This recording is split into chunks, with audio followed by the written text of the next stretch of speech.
As escolas elas se encontram fechadas desde março do ano passado. A gente vai completar aí um ano, daqui a um mês e meio aproximadamente. Temos aí uma perspectiva de voltar a partir do dia 8, de acordo com o governo do estado de São Paulo. Existem alguns movimentos que vamos falar mais tarde com relação à pressão que existe por parte de alguns grupos ao retorno das escolas abertas e, embora eu tenha lá minhas opiniões pessoais com relação a isso, é preciso a gente levar em consideração que realmente é um momento importante para discutir alguns assuntos. A volta às aulas também, mas não é sobre isso especificamente a nossa conversa aqui. A proposta é falar sobre o negacionismo ontem e hoje e o que nós temos no Brasil diante de uma pandemia, diante de um discurso voltado para a ciência que alguns grupos procuram aí desacreditar. Alguns grupos, inclusive, com muito apelo político e também com recursos financeiros aí muito maiores do que outros setores dentro da ciência, inclusive. Esses grupos, inclusive, eles atingem muito mais as pessoas do que os próprios cientistas, digamos, dessa maneira. Inclusive, no Brasil, sobretudo no Brasil, nos últimos anos, nós temos tido um problema muito sério relacionado aí a uma espécie de tentar tirar recursos da ciência. Haja vista aí a situação das universidades estaduais, das universidades públicas e alguns estados espalhados aí pelo Brasil. Então, a discussão aqui é sobre o negacionismo, ontem e hoje, e como que essa situação se dá aqui no Brasil. Seria importante as escolas abertas nesse momento, talvez por conta de termos a oportunidade de discutir isso de uma forma mais específica com os alunos. Não é o que nós temos de oportunidade enquanto as escolas estiverem fechadas. Mas é claro que devemos levar em consideração aí a segurança em primeiro lugar. Bom, eu vou começar a falar um pouco sobre como é importante a gente separar a ciência do cientista. Não é um título que vai me garantir, por exemplo, a última opinião com relação àquilo que eu penso. A tese do cientista pode simplesmente ser muito diferente daquilo que ele tem por opinião. Opinião não é ciência, opinião é opinião e ciência é ciência. Ciência possui método. Esse método, inclusive, é aquilo que garante o status de ciência a qualquer tipo de afirmação que qualquer pessoa pode ter. Por que matemática é ciência? Matemática é ciência porque 2 mais 2 vão ser 4 aqui ou em qualquer outro lugar do mundo. É uma verdade absoluta, uma verdade incontestável. O matemático, por exemplo, pode ter uma opinião completamente dispersa, uma opinião diferente com relação a isso. Ele pode dizer que, olha, talvez 2 mais 2 nem sempre seja 4, mas isso é uma opinião pessoal. Isso não é algo que ele consiga comprovar através do método, através da experiência. Portanto, não é ciência. Então, ciência é ciência, opiniões são opiniões. Por que é importante nós falarmos sobre isso? No século XIX, teorias raciais elas serviram de base para que a gente começasse, a humanidade europeia, e não só europeia, no norte da América, também no Brasil, começasse a pensar que havia uma diferença significativa entre pessoas. Havia uma raça e essas raças elas eram distintas. O Gobineau, na Alemanha, ele vai falar, por exemplo, entre a raça negra, a raça branca e a raça amarela. Ele vai dizer que entre esses grupos de seres humanos havia uma diferença significativa de um grupo para outro grupo, de uma raça para outra raça. Hoje nós entendemos que todos nós seres humanos somos iguais. As nossas diferenças, elas são étnicas, elas são culturais. Elas não se resumem aí às diferenças do ponto de vista genético. Nenhum braço da ciência hoje aceita esse tipo de posição, mas isso no século XIX estava posto. E muitas pessoas dentro desse ambiente cientificista começou a dizer que havia não só diferença entre as pessoas, mas que também havia uma hierarquia entre esses grupos. Claro que dizendo que a raça branca ela encabeçava, ela estava acima hierarquicamente em relação às outras, e isso a tornava superior. É importante nós pensarmos que esse tipo de pensamento ele surgiu dentro de uma ciência que estava em formação no século XIX e que hoje ele é duramente criticado. Tanto é que essa diferenciação por raça ela não existe mais do ponto de vista científico, mas ele perdura do ponto de vista ideológico, o que a longo prazo muito mais difícil de ser trabalhado, de ser extinto, digamos assim, para uma forma de entendimento maior. O racismo, que é um problema muito sério em muitas sociedades, nos Estados Unidos, no Brasil, embora você possa questionar o tipo de racismo que existe aqui no Brasil, o tipo de racismo que existe nos Estados Unidos ou em outras partes do mundo, ele é fruto, ele é consequência desse processo de diferenciação racial que nós tínhamos no século XIX.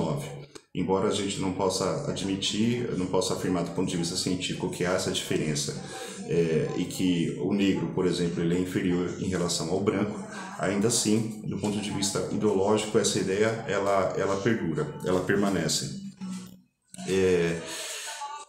No século XIX, essa ideia, inclusive, ela fez parte da base de construção ideológica do nazismo. E isso nós sabemos, temos como consequência uma das piores tragédias humanitárias que nós tivemos no século XX.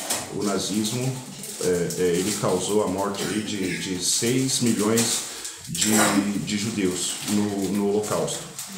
Embora muita gente hoje negue, procure negar, apesar de todas as referências, apesar de todos os fatos, muita gente no mundo hoje procura negar que o nazismo ele tenha existido. Então, baseando nessa ideia de diferenciação racial do século XIX, o nazismo ele chega na Alemanha em 1933 e nós vamos perceber aí os problemas relacionados a essa imagem, né, ou a essa ideia. Isso é um grande problema. Ali naquele momento na Alemanha, você tinha o judeu como inferior, o judeu que não tinha nacionalidade, ele era um sujeito peregrino ali na Europa e na Ásia.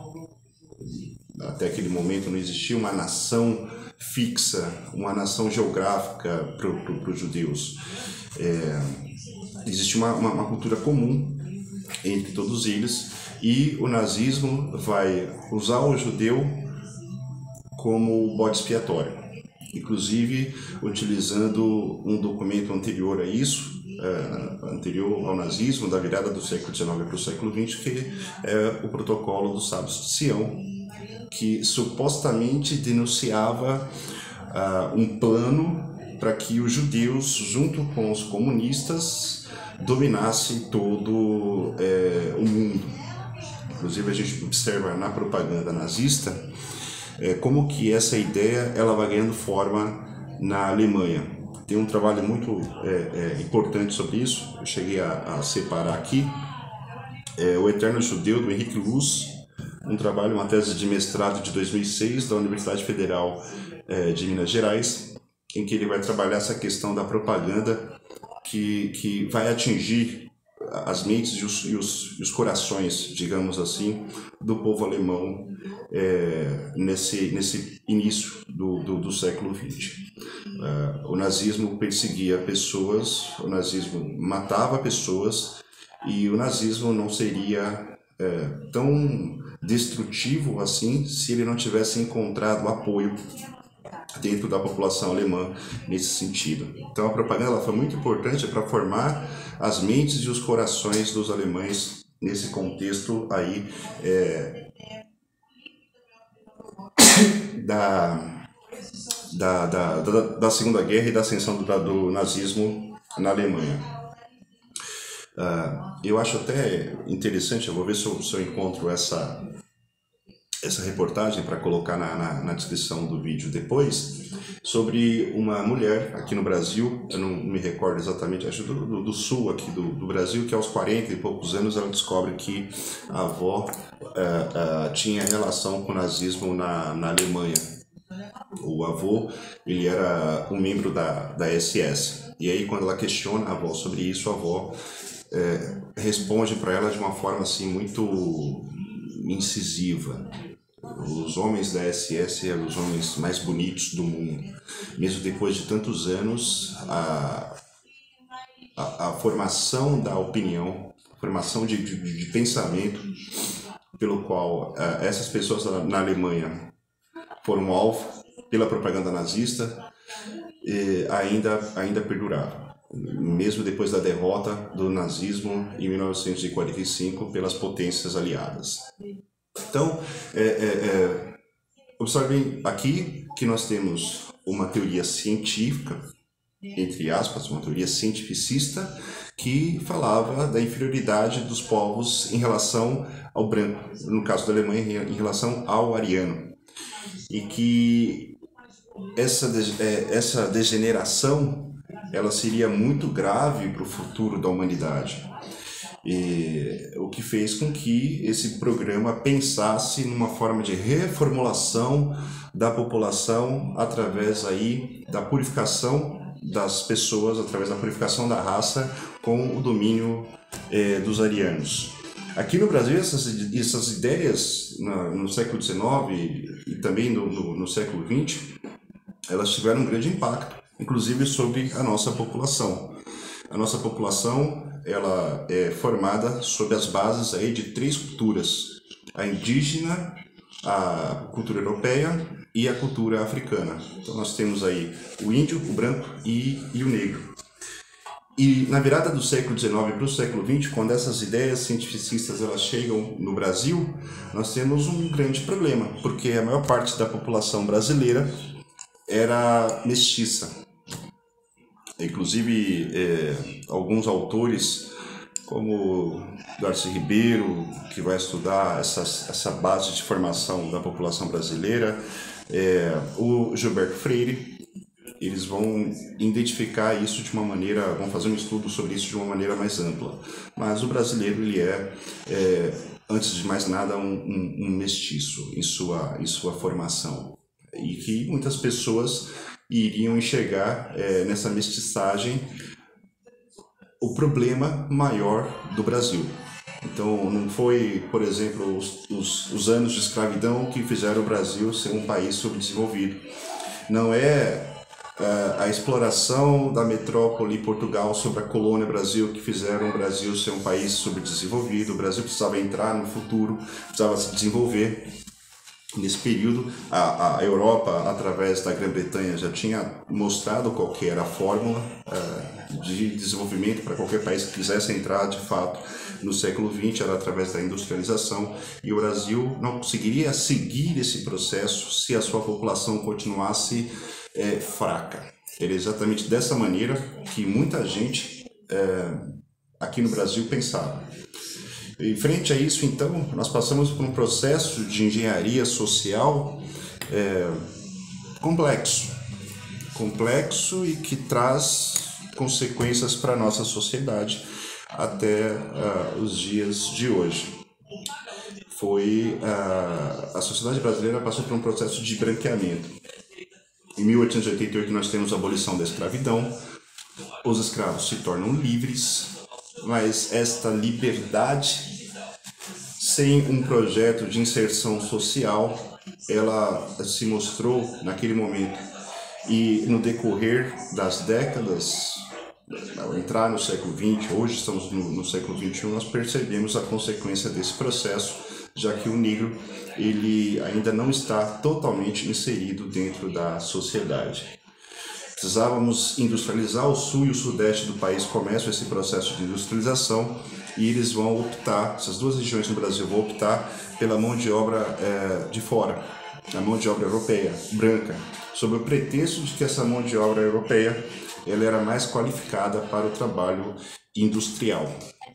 Então começaram a chegar as primeiras levas de italiano, que representavam um excedente populacional. É importante nós falarmos sobre isso também. Representavam em alguns momentos um excedente populacional nos seus respectivos países e tiveram aqui a oportunidade de construir uma nova história.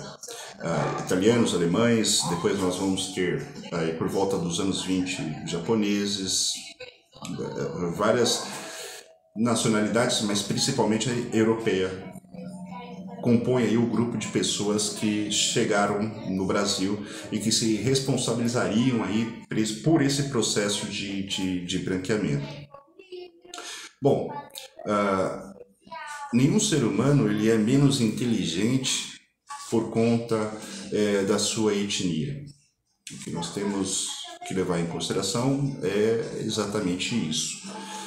O que cria a diferença entre os seres humanos, ela está mais relacionada às oportunidades que se apresentam para esse indivíduo do que a sua condição ou pré-condição que vem com o seu nascimento. Nós estamos num país que ele é desigual, nós estamos num país que ainda fala de meritocracia, quando as oportunidades elas são muito diferentes de pessoa para pessoa, de grupo social para grupo social. Então é aí que nós devemos levar em consideração essas diferenças que nós temos no Brasil e também o porquê das cotas raciais que fazem parte de um grupo de ações afirmativas. Uma forma de diminuir o problema gerado aí pelos anos de escravidão, que fez com que o negro no Brasil e em outras partes onde houve a escravidão começasse nesse processo há muitos passos atrás do que o restante do brasileiro branco nesse sentido. Bom, eu vou deixar algumas referências bibliográficas no final do vídeo, trazendo a questão para o Brasil. Nós temos hoje, nesse momento em que essa videoaula está sendo gravada, aproximadamente 215 mil pessoas que morreram por conta da Covid-19 desde o início da pandemia no ano passado até hoje. Nós temos pessoas que, em nome de uma ideia política, desacredita da ciência e da eficácia da vacina. A vacina que nós estamos aplicando em São Paulo é a Coronavac, que, de acordo com os estudos, comprovou a eficácia de mais de 50% sobre a população. E nós temos muitas pessoas questionando a eficácia, e nós temos alguns grupos, inclusive, utilizando o nome da ciência para propagar o negacionismo. E por isso que o negacionismo ele se apresenta de uma maneira muito mais perigosa do que a própria fake news. É muito mais fácil você identificar o que é uma fake news ou de você averiguar o que é uma fake news. O mesmo não se dá, por exemplo, quando nós temos o negacionismo, que é uma coisa maior. Tem um professor, ele é o Ricardo Castro, da Universidade Federal do Rio de Janeiro, que ele estuda o fenômeno do negacionismo, das conspirações e das fake news de uma forma mais ampla. Vale a pena procurar pelos trabalhos desse professor, se você quiser entender um pouco mais sobre esse fenômeno do negacionismo. O que é o negacionismo, então? O negacionismo é, através de opiniões, negar aquilo que a ciência já descobriu até aqui. Criar uma teoria conspiratória sem nenhum tipo de fundamento científico para desacreditar outras posições da ciência. Eu vou dar um exemplo básico aqui, dizer, por exemplo, que a Terra é plana. Dizer que não houve holocausto. Falar, por exemplo, que o nazismo na Alemanha ele foi de esquerda.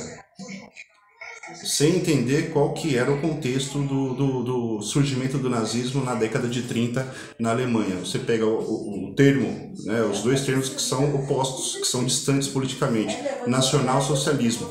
Se você não conhece o conceito desses dois termos, você vai entender de uma forma errônea que o nazismo ele foi de esquerda, sendo que desde o princípio se utilizou esses termos para fazer com que o nacionalsocialismo, com que o nazismo se aproximasse mais da população subalterna. Nacionalismo e socialismo eles são distantes. E você esquece também, pensando dessa maneira, que as principais empresas, a burguesia na Alemanha se aliou ao nazismo exatamente pelo medo que essa burguesia, essa elite tinha de uma possível tomada de poder pelos comunistas na Alemanha. Inclusive, o nazismo foi um movimento de perseguição não só aos judeus, mas também ao comunismo. Então, só para trazer algumas coisas aqui e deixar bem clara. Ora, nós temos algumas pessoas hoje que colocam a questão da volta às aulas da escola aberta como uma justificativa, de acordo com eles, usando argumentos científicos para que as escolas voltem a abrir. Porque as crianças longe da escola, elas estão começando a ficar doentes do ponto de vista emocional. A gente deve levar em consideração isso. Eu acho que é uma questão a ser pensada, mas a gente não pode pegar um problema que já é um problema de saúde pública muito sério em relação à possibilidade de intensificação, de piora da pandemia, usar uma justificativa relacionada também à saúde para dizer que, olha, as escolas precisam reabrir e a ciência diz que é seguro. Aliás, a ciência, nesse sentido, não tem muito o que dizer, não tem um ponto final, uma palavra final sobre isso, até porque a situação ela ainda é muito recente. No Amazonas, por exemplo, nós tivemos a abertura das escolas no ano passado, tivemos aí aproximadamente 1.100 professores contraindo a Covid nos primeiros 15, 30 dias, e, enfim, não há uma medida segura. Há os protocolos de segurança que cada escola, tanto da rede pública quanto da rede privada, precisam seguir para garantir a reabertura das escolas. Mas não dá para dizer que a ciência diz, olha, é a segurança total se as escolas voltarem a abrir, que não vai intensificar a pandemia, enfim, não existe. Não existe. Usar a ciência para afirmar isso é, no mínimo, irresponsável. Então, a gente coloca aqui uma questão que é muito importante, que é separar ciência e cientista. Ciência do cientista. E é um exercício que a gente não tem feito ultimamente, e muita gente anda tentando manipular essa questão, dando opiniões ou criando ideias e usando títulos de ciência e de cientista para quem as propaga, para que elas tenham mais credibilidade. Eu vou dar aqui um último exemplo sobre isso, é o caso da Rede Record, que no último dia 19 estreou uma novela sobre o Gênesis e colocou aí, se não me engano, uma semana antes, várias reportagens em que supostamente a ciência explicaria ou comprovaria o início de tudo o que conhecemos através da criação de Deus. E quem estuda esse momento sabe que existe uma diferenciação entre criacionismo e evolucionismo, e a emissora ela vai dizer que do ponto científico a ciência explica o criacionismo, o que não é verdade. Eu separei aqui, na primeira reportagem aparecem um físico e um arqueólogo. O físico é o Adalto Lourenço e o arqueólogo é o Rodrigo Silva. Fui dar uma pesquisada no currículo Lattes do Rodrigo Silva. A maior parte da formação dele é em teologia, sempre em instituições ligadas a um pensamento cristão. Inclusive, ele é professor na Universidade Adventista.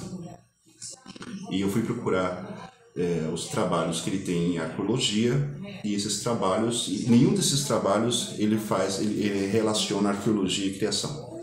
Por exemplo, Adalto Lourenço, que é o físico, ele tem um mestrado, se não me engano, não é nem aqui no Brasil, o mestrado dele não aparece o currículo Lattes dele aqui, mas em nenhum momento eu achei um trabalho de física relacionando ou explicando ou comprovando o criacionismo através da física. Então percebam que são dois, podemos considerar cientistas, um físico e um arqueólogo, mas que não tem trabalhos que relacionem criacionismo e arqueologia, criacionismo e física. São opiniões de cada um deles que nem pelo fato de serem físicos, de serem arqueólogos, justificam essas opiniões do ponto de vista científico. Importante aqui falarmos sobre essa questão, até porque fica cada vez mais complicado se nós misturarmos aí esse universo. O negacionismo, ele até então negava a ciência através de opinião, através de ideias conspiratórias, e agora nós vemos um movimento cada vez maior de tentativa de mistura de algumas ideias e conspiratórias, de algumas ideias negacionistas com a ciência, de modo que o interlocutor não consiga entender exatamente o que é negacionismo, o que é opinião e o que é ciência. E isso que eu fico imaginando que nós devemos estar atentos daqui para frente. Como eu disse há algum momento atrás desse mesmo vídeo, o fake news é fácil de ser identificado. Existem alguns sites aí, inclusive de notícias, que colocam o que é facto e o que é fake, mas a gente não enxerga, por exemplo, uma tentativa de tentar diferenciar o que é ciência do que é negacionismo, do que é opinião, do que é ideologia, do que é a visão de mundo de cada pessoa. O Grupo Escolas Abertas, que é um grupo de elite, inclusive, que quer reabrir as escolas, usam a ciência, se apoiam numa ciência que só para eles existem, mas as suas principais fundadoras seguem, ou seguiam, porque apagaram os perfis de negacionistas nas redes sociais. E é isso que a gente tem que estar de olho nesse sentido.